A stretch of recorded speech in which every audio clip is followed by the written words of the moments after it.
video dengan tujuan untuk memenuhi tugas akhir mata kuliah Perekonomian Indonesia dengan judul Transformasi Struktural Perekonomian Indonesia.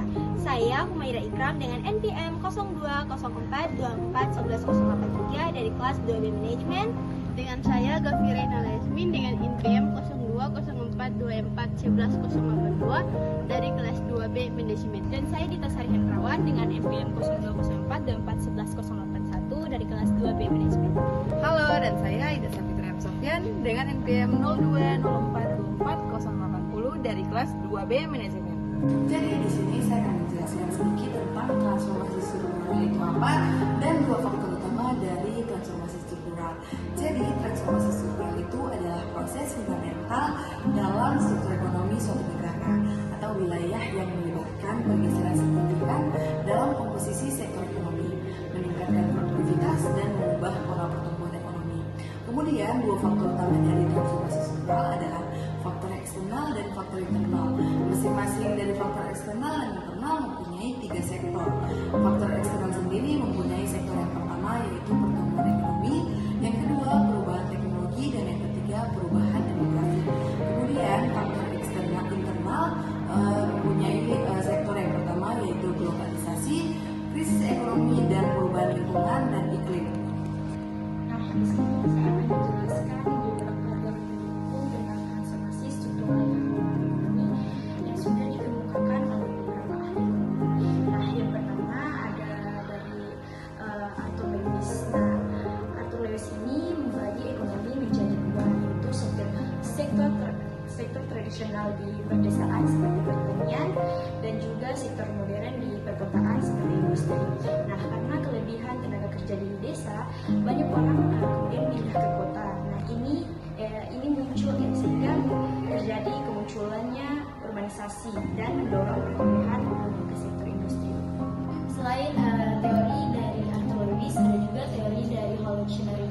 Nah, Holocenary ini menjelaskan bahwa pembangunan ekonomi terjadi melalui proses transisi secara bertahap, yaitu dari sektor pertanian ke sektor industri, seiring dengan perubahan struktur ekonomi suatu negara.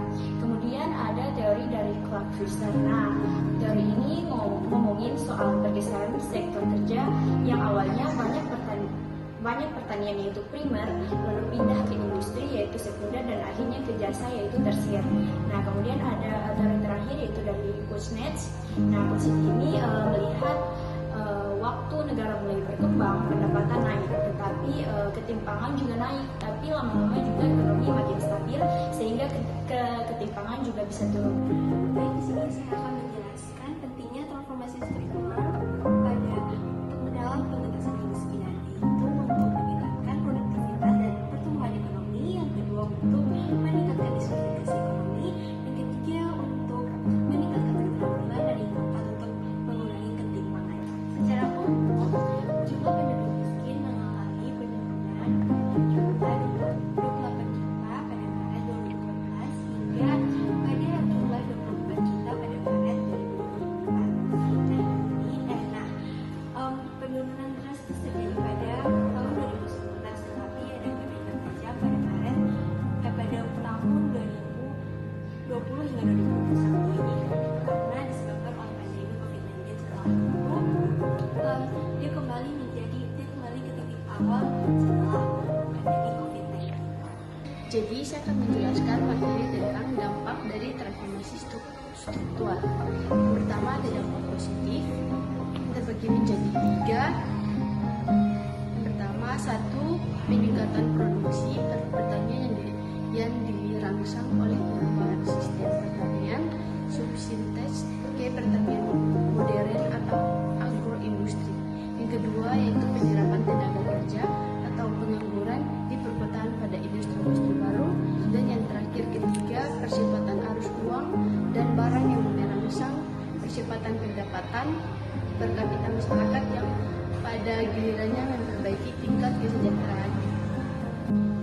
Yang kedua ada dampak negatif, juga terbagi menjadi tiga dampak negatifnya. Pertama, hilangnya lahan pertanian atau sawah dan non-sawah yang mengakibatkan para petani dan buruh dan mengharap kehilangan mata pencarian. Yang kedua, bahwa munculnya pengangguran struktural yang tidak mungkin tertampung seluruhnya pada sektor industri dan jasa, dan yang terakhir tingginya laju urbanisasi yang menjadikan beban kota semakin berat serta menimbulkan masalah-masalah sosial lainnya. Jadi kesimpulan dari materi kami adalah transformasi struktural perekonomian Indonesia merujuk pada perubahan pola dan komposisi kegiatan ekonomi dalam jangka panjang.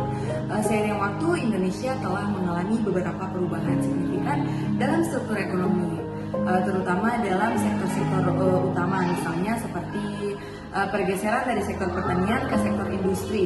Indonesia merupakan negara dengan mata pencarian yang didominasi oleh sektor pertanian. Namun seiring berjalannya waktu, negara ini telah didominasi atau negara ini telah mengalami pergeseran struktural yang signifikan dengan peran sektor industri semakin meningkat. Hal ini tercermin dalam kontribusi sektor industri terhadap produk domestik bruto atau PDB yang semakin besar. Kemudian pertumbuhan sektor jasa seiring dengan perkembangan ekonomi, sektor jasa juga telah mengalami perubahan yang signifikan. Nah, itulah penjelasan singkat dari kelompok kami, yaitu kelompok 7 tentang proses struktural perekonomian Indonesia. Kami akhiri dengan mengucapkan Wassalamualaikum